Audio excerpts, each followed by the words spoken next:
ভাগবত কথায় আমরা 2-3 দিনে শুনেছি কি কি প্রয়োজন হয়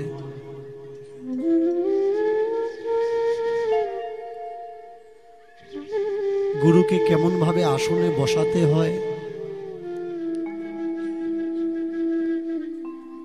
শিষ্যকে অনুগ্রহপূর্বক গুরুর থেকে কিভাবে গুরু কৃপা লাভ করতে হয়।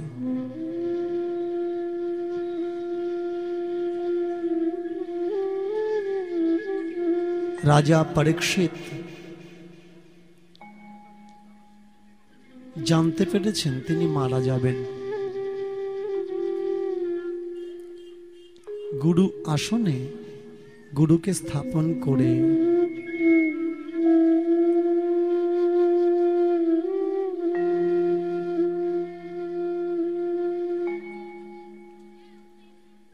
গুরুর থেকে আধ্যাত্ম তত্ত্ব কথা তিনি শ্রবণ করছেন।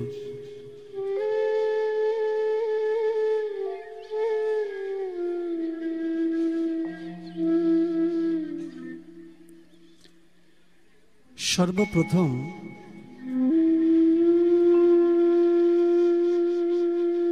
সৃষ্টি,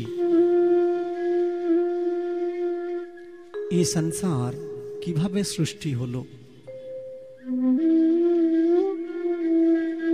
प्रजापति द्वारा ये संसारेर निर्माण।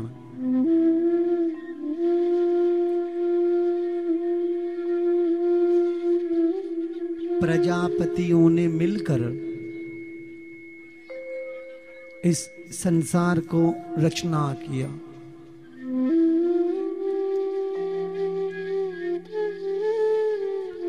प्रजापति एक नहीं है,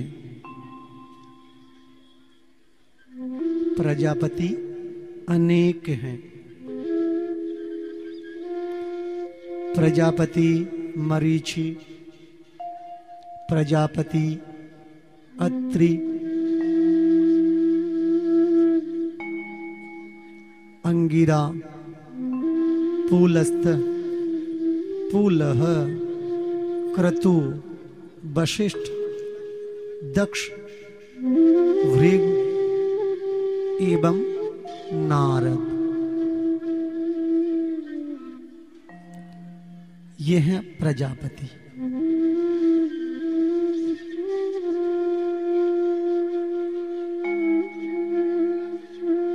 प्रजापति के बाद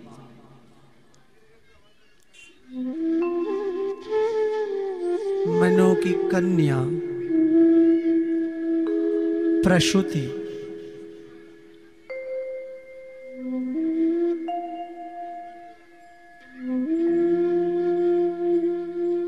इस समय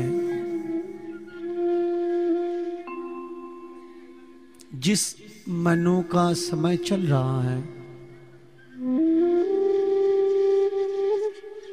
इस मनु का नाम शायंभ मनु, मनु शायंभ। ये मनुओं के ज्येष्ठ हैं। पहले हम ये जान लेते हैं मनु एक नहीं है, दो नहीं है।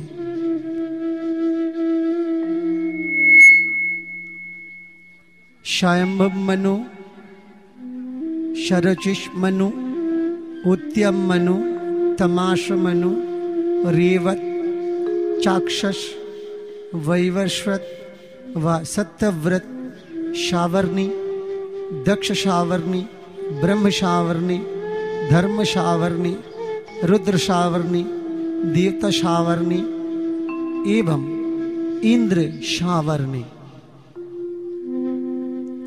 मनु।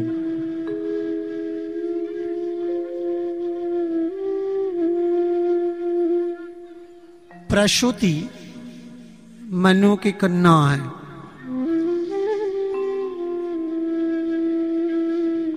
नाम प्रसूति। विवाह हुआ दक्ष के साथ। दक्ष और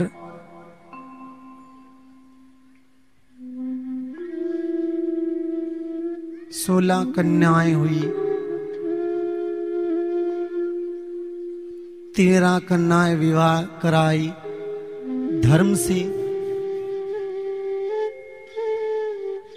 एक सम्मिलित पितृगण को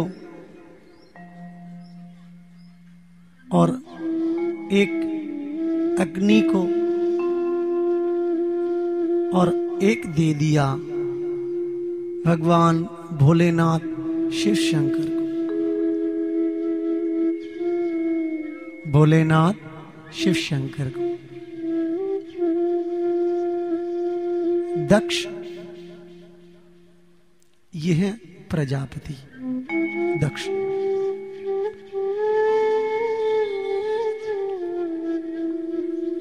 सृष्टि आबार ध्वंस, सृष्टि হয় আবার ধ্বংস হয়।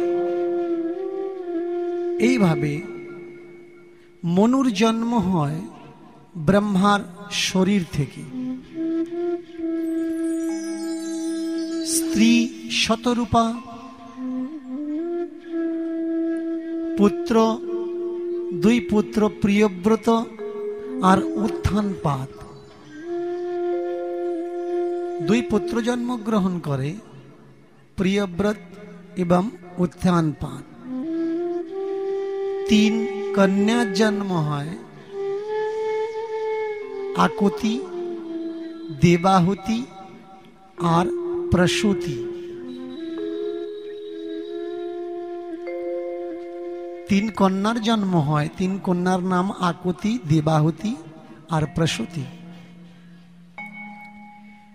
এই যে মনুর সময়কাল,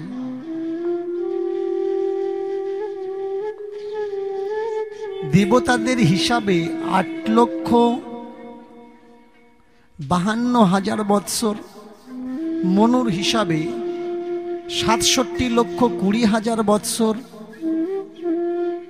ব্রহ্মা পতনে 1 কল্প হয়। কল্প কাকে বলে? এই যে 4টে যুগ, सत्य, त्रेता, द्वापर और कली। कली जुगेर परमायु कत?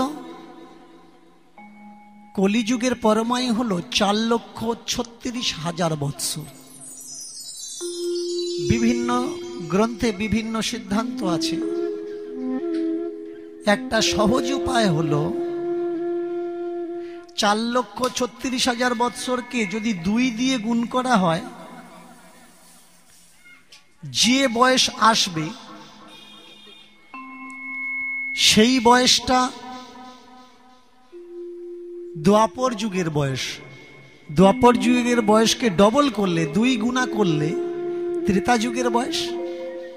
त्रेता जुगेर बयस के 2 गुणा करले सत्य जुगेर बयस।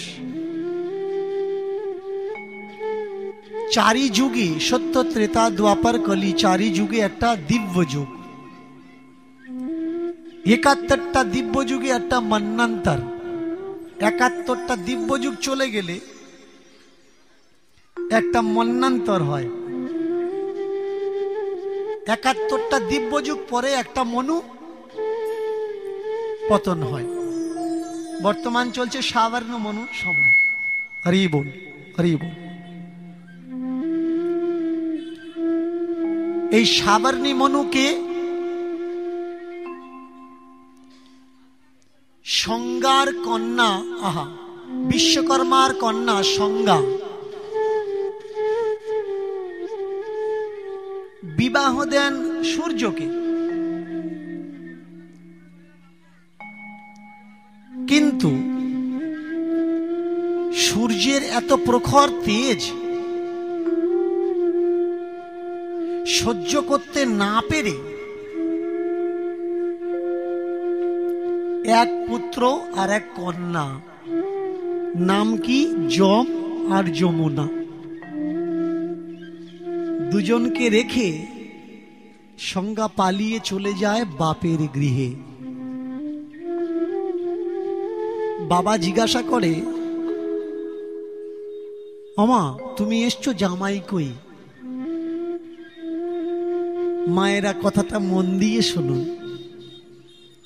বাপের বাড়ির থেকে যেদিন মেয়ে স্বামীর সঙ্গে বেরিয়ে আসে শ্বশুর বাড়িতে, সেদিন বাপের বাড়িতে যেতে গেলে তারপর থেকে একা যেতে নেই। শ্বশুর বাড়ির কেউ না কেউ সঙ্গে থাকার দরকার। কাউকে না নিয়ে আপনারা কখনো বাপের বাড়িতে পা রাখবেন না। যদি একা কোনোদিন আপনি একা একা বাপের বাড়িতে যান, বিপদ আপনার অনিবার্য। সেদিন যদি বিপদ না হয়, ওই বিপদটা আপনার গোছানো থাকবে, পরে একদিন ওই বিপদ বড় হয়ে দেখা দেবে। তাহলে আজকের দিনের পর থেকে একা একা কখনো বাপের বাড়ি যাবেন না। যদি যাওয়ার নওবত আসে, স্বামীকে বলবেন আপনি নিয়ে চলুন, তা না হলে কাউকে পাঠিয়ে দিন আমার সঙ্গে, আমি একা যাব না। বিশ্বকর্মা জিজ্ঞাসা করলেন, ওমা জামাই কই? সংজ্ঞা বলে উঠলেন, বাবা এই বড় লজ্জার কথা, আপনাকে বলতে পারবো না। মাকে তো বলতে পারবে। মা জানতে পারলেন সংজ্ঞা স্বামীর প্রখর তেজ সহ্য করতে পারছে না, সূর্যের প্রচন্ড তেজ সহ্য করতে পারছে না, তাই পালিয়ে চলে এসছে। তাহলে স্বামীর কাছে থাকতে পারছে না, আবার কি পাঠানো যায়? বাবা বললে না, পাঠিয়ে দাও। কিন্তু মা বললে তুমি পুরুষ মানুষ, ওটা বুঝবে না, মেয়েদের সমস্যাটা কি, ও এখানে থাক। সংজ্ঞা পাশের একটা জঙ্গলে কুঠির নির্মাণ করে সেখানে বসবাস করে। বাড়িতে কাকে রেখে এসছে? নিজের ছায়া দিয়ে একটা মেয়েকে তৈরি করে রেখে এসছে, যার নাম ছায়া।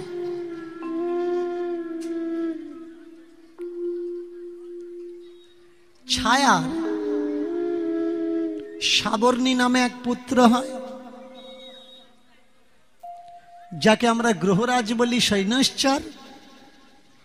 শৈনশ্চর নামে এক পুত্র হয়। কিন্তু সতীনের পুত্র যম আর যমুনাকে ছায়া সহ্য করতে পারতেন না। সতীনের পুত্র বলে যমকে সহ্য করতে পারতেন না, যমুনাকে খেতে দিতেন না। একদিন ক্রোধ ভরে যম ছায়ার গায়ে লাথি মারে। ছায়ার গায়ে লাথি মারলে ছায়া অভিশাপ দেয়, তোর পায়ে গোদ রোগ হবে। দেখুন অসুখ মানুষের শরীরে কিভাবে আসে। গুরুজনদের অভিশাপে মানুষের শরীরে অসুখ জন্মায়। আপনি যে সর্দিতে ভুগছেন বা কাশিতে ভুগছেন, কোনো না কোনো সময় গুরুজনের অভিশাপ আপনি গুড়িয়েছেন। আপনি যে কোনো ব্যাধিতে ভুগছেন, কোনো না কোনো কারণে কোনো গুরুজন ব্যক্তি, সাধু সন্ত মহাত্মা, কেউ না কেউ আপনাকে অভিশাপ দিয়েছে। সারা পা ফুলে গেছে, দুটো পা প্রচন্ড পরিমাণে ফুলে গেছে। সন্ধ্যার পরে দেব কার্য সেরে সূর্য যখন ঘরে এসছে, ছেলেকে দেখার পরে ছেলেকে জিজ্ঞাসা করলো, বাবা তোমার পার এই অবস্থা কেন? যম বললেন, বাবা মা অভিশাপ দিয়েছে, তাই আমার পায়ে এমন হয়েছে। মা অভিশাপ দিয়েছে, তাই আমার পায়ে এমন হয়েছে। সূর্য চিন্তা করলেন, জন্মদাতা পিতামাতা যদি বাচ্চাকে অভিশাপ দেয়, তাহলে অভিশাপ আশীর্বাদ হয়ে লাগে, অভিশাপ লাগে না। যে সকল ছেলে মেয়েরা বাবা মাকে কষ্ট দাও, মন দিয়ে শুনে রাখো কথাগুলো। যারা বাবা মার কথা শোনো না, কারা কারা বাবা মার কথা শোনো না, একটু হাত তোলো।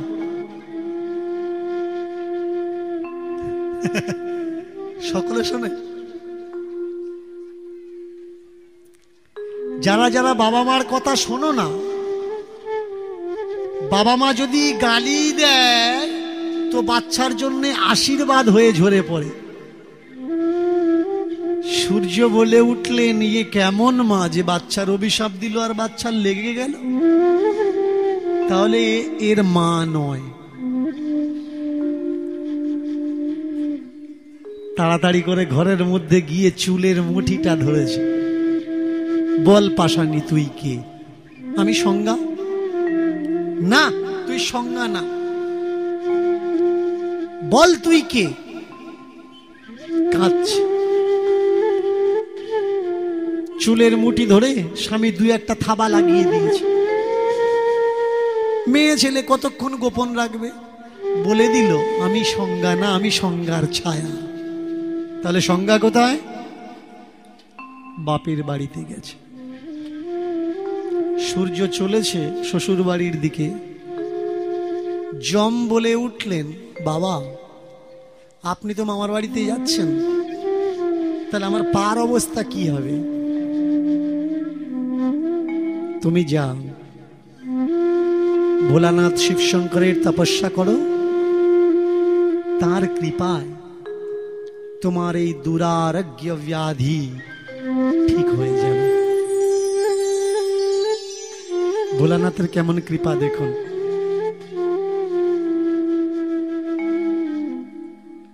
অনেক রকম দেবতা আছে, ভগবান আছে, সবাইকে দিতে গেলে কারোর পাঁঠা দিতে হয়, হাঁস দিতে হয়, মুরগি দিতে হয়, কারোর নাক সমান ডালা দিতে হয়, কারোর ফুল দিয়ে তুষ্ট করতে হয়, কারোর আড়ম্বর দিয়ে তুষ্ট করতে হয়। ভোলানাথ বললে, আমারও সব কিচ্ছু লাগবে না, তোরা যেটা ফেলে দিবি সেইটা আমার। ভক্তি ভরে না দিয়ে অভক্তিতে যদি গাছের পাতাও দিস আমি খুশি। কেমন ভগবান দেখুন। যারা শিবরাত্রি পালন করেন তারা জানেন শিব কথায় আছে, এক ব্যাধ মৃগয়া করতে গিয়ে রাত্রে হরিণ শিকার করে রাত্রে এক গাছের ওপরে উঠেছিল। সারা রাত ঘুমাতে পারেনি, খাওয়া নেই, ঘুম নেই, বজ্র বৃষ্টি হচ্ছে। সকালবেলা হরিণটা নামিয়ে নিয়ে বাজারে বিক্রি করেছে। কিছুদিন পরে যখন ব্যাধ মারা গেল, শিবলোক থেকে শিবদূত তাকে নিতে গেল। যমদূতেরা বলে উঠলেন, এ তো সারা জীবন অপরাধ করেছে, তাহলে শিবলোকে কেন যাবে? বললে, শোনো, যেদিনও একটা মরা হরিণ নিয়ে গাছের উপরে উঠেছিল আত্মরক্ষার জন্য বাঘের হাত থেকে, ভালুকের হাত থেকে, ওই গাছটা ছিল বেল গাছ। আর ওই বেল গাছের গোড়া ছিল একটা নুড়ি পাথর। নুড়ি মাত্রেই শিব, পাথর মাত্রেই শিব। ঝড়ে ওর ভয়ে ঝাঁকুনিতে পাতা পাথরের উপরে পড়েছে, তাই ও সারা জীবনের পাপ মুক্ত। প্রেম সে বলুন ভগবান ভোলেনাথ কি, শিব শঙ্কর কি, ভোলেনাথ জিউ কি। ভোলেনাথের তপস্যা করে পা ঠিক হলো। এদিকে শিব শ্বশুর বাড়িতে গিয়ে হাঁক ডাক করছে, বাবা, মা, ও মা, বাবা আপনারা কোথায়? বুঝতে পেরে তাড়াতাড়ি করে বিশ্বকর্মা এসে ধরে বসিয়েছে। বসো বসো বাবা বসো, রাগারাগি করো না। কি হয়েছে কি? সংজ্ঞা কোথায়? সংজ্ঞা কোথায়? আরে বাবা বসো, এক গ্লাস জল খাও। কোনো মানুষ যদি প্রচন্ড রেগে যায়, রাগ থেকে রেহাই পাওয়ার জন্য শর্টকাট উপায়, শর্টকাট প্রসেস, এক গ্লাস শীতল জল খাইয়ে দিন, ঠান্ডা জল, আর লম্বা লম্বা নিঃশ্বাস নিতে থাকুন, রাগ বেরিয়ে যাবে। জল খাইয়ে জামাইকে বলে উঠতেন, বাবা মেয়ে আছে, সংজ্ঞা আছে, কিন্তু তোমার এমন প্রখর তেজ, তোমার এমন প্রখর তেজ যে মেয়ে আমার সহ্য করতে পারছে না। আশ্বিন মাস চলছে, এটা চৈত্র বৈশাখ জ্যৈষ্ঠী মাস না, আশ্বিন মাস চলছে। এই আশ্বিন মাসে সূর্য কত দূরে আছে? সূর্য বৈজ্ঞানিকদের ধারণা 9,36,000 वर्ग किलोमीटर।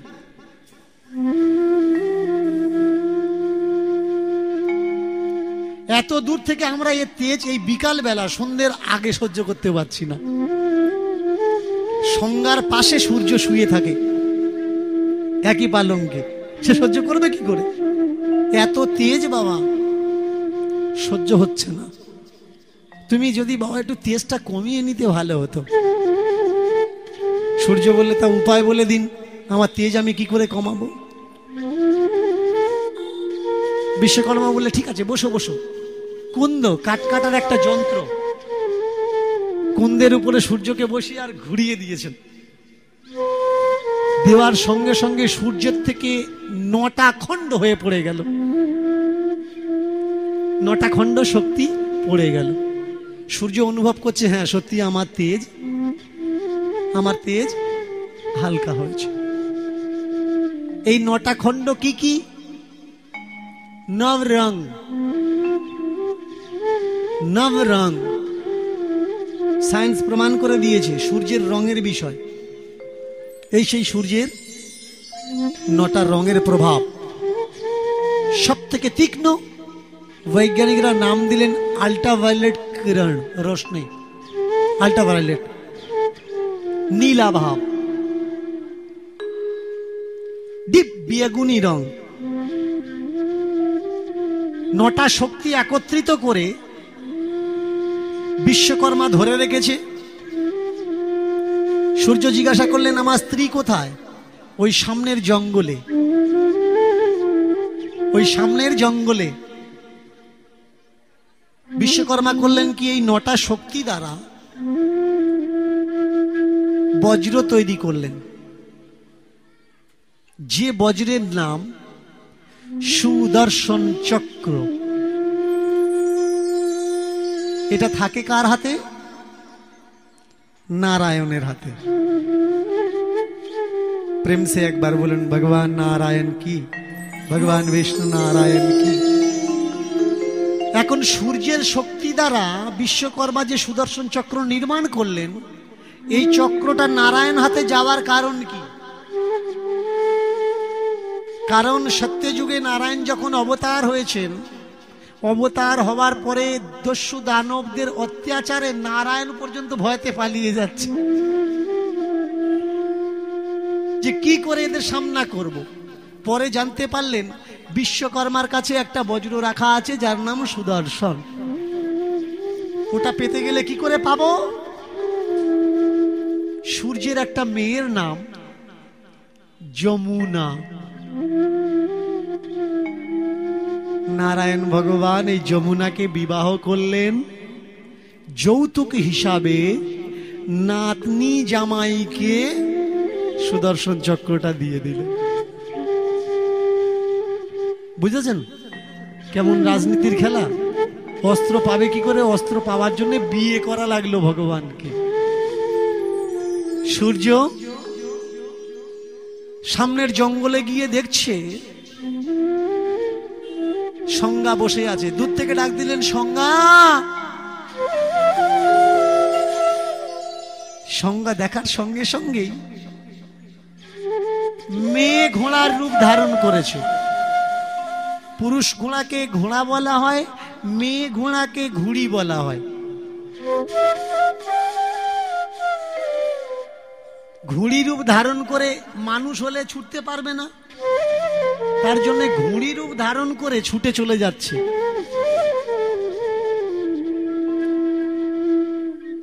সূর্য পিছন পিছন ঘোড়া রূপ ধারণ করে ছুটেছে। ছুটন্ত অবস্থায় দুজনার সিঙ্গার হয়। দুই পুত্র সন্তানের জন্ম হয়, অশ্বিনী কুমার দ্বয়। দুজনার পা একটা, কিন্তু কোমর থেকে শরীর আলাদা। কোমর থেকে শরীর এদের আলাদা। এরা দধিচির থেকে দৈব বিদ্যা, গাছগাছাড়ি, আয়ুর্বেদিক শিক্ষা লাভ করেন এবং দেবতাদের বৈদ্য হয়ে দেবতাদের সেবায় রত হন। অশ্বিনী কুমার দ্বয়। ছায়ার গর্ভে যে পুত্রের জন্ম হয় তার নাম সাবর্ণী মনু। বর্তমান সেই মনুর কাল চলছে, সাবর্ণী মনুর সময়। তিন কন্যা স্বয়ম্ভুব মনুর, স্ত্রী শতরূপা, পুত্র প্রিয়ব্রত আর উত্থানপাদ। আমরা যাকে ভক্ত ধ্রুব বলে জানি, উত্থানপাদের পুত্র ধ্রুব। উত্থানপাদের দুই স্ত্রী, সুনীতি আর সুরুচি।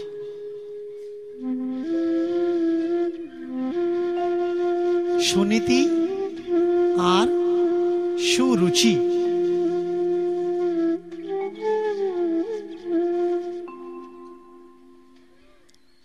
সুনীতির তিন পুত্র, কীর্তিমান, আয়ুষ্মান আর বসু। সুরুচির এক পুত্র, তার নাম উত্তম। কিন্তু আজকে বহু ভক্তের অনুরোধে, ভক্তদের মনের আকাঙ্ক্ষা কি আমরা ভাগবতের পালা শুনব। আমি চেয়েছিলাম সম্পূর্ণ ভাগবত, যেমন সূর্যের যে 9টা শক্তি খণ্ড খণ্ড হলো, এই 9 শক্তির নাম কি এবং 9 শক্তি কোথায় কোথায় পড়লো, আমি চাচ্ছিলাম এইভাবে বিস্তারিত হোক। কিন্তু বেশ কিছু ভক্তের অনুরোধ, আমরা ভাগবতের ভক্ত লীলা কথা শুনব। এই বৎসর মতো ভাগবতের উত্থানপাদ শতরূপা প্রসঙ্গ পর্যন্ত আমরা রাখলাম।